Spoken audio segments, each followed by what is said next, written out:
Tekmovalni premor se je tokrat izkoristil za prijateljsko preizkušnjo s četrtouvrščenim moštvom madžarskega prvenstva Haladašem iz Szombathelyja. Končalo se je s porazom 0-3. Darko Milanič je bil brez dveh članskih reprezentantov Novakovića in Pihlerja in treh mladih reprezentantov Zahovića, Hotića in Šmeja.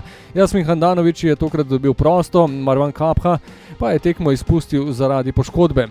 Madžari so začeli zelo napadalno in agresivno in že po nekaj minutah je prvo priložnost vpisal Williams. V 7 minuti najnevarnejša akcija Maribora v prvem polčasu, preusmeritev ob podaji Villerja, toda dobra reakcija gostujočega vratarja Roše. S poizkusom s polvolja je na drugi strani levico preizkusil Dare Vršič. Na drugi strani pa nesrečen trenutek za Damjana Boharja nekaj minut kasneje. V 11. minuti je zaradi poškodbe moral zapustiti igrišče in medtem ko so Mariborčani bili samo z 10, je prosti strel iz precejšnje razdalje izvrstno izvedel Balint Gal za vodstvo za Haladaš.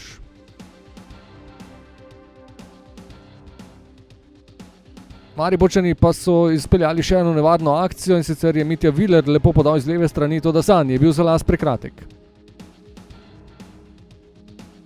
Na začetku drugega polčasa še bolj aktivna igra Maribora in še več napadalnih nevarnih akcij. Prvi je do poizkusa prišel Matej Palčič. Sledila je podaja Mateja Palčiča z desne strani, Tavares pa z glavo.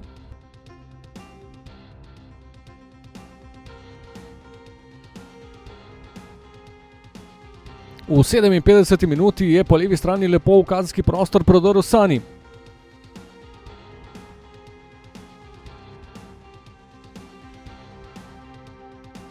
Le nekaj minut kasneje pa je strel preizkusil še Dejan Mezga.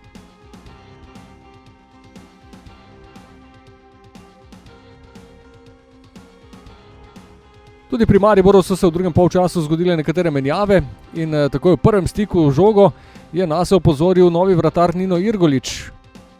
V nadaljevanju po kotu, ki je sledil, pa povišanje vodstva za Madžare je zadel Dombi.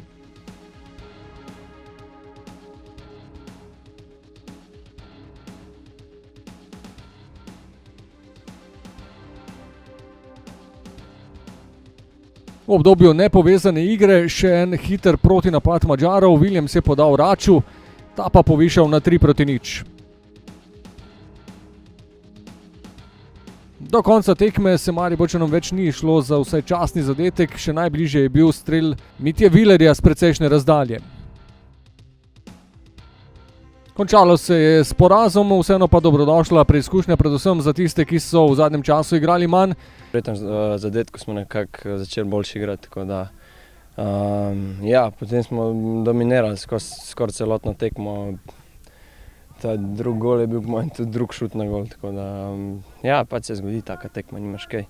Rezultat mogoče res ni najbolj realen pokazatelj stanja na igrišču, ampak mislim, da si vse ne bi smeli dovoliti, da smo 3-0 izgubili. Eno obdobje je mimo, prihodnji teden pa se začne operacija Večni derbi, ki bo na sporedu prihodnjo soboto. Vse skupaj je malo prilagojeno, ker nas pač ni dovolj, ampak sigurno tisti, ki smo treniramo na polno, delamo vse, da bi dobili svoje mesto v ekipi in treningi so na najvišjem nivoju.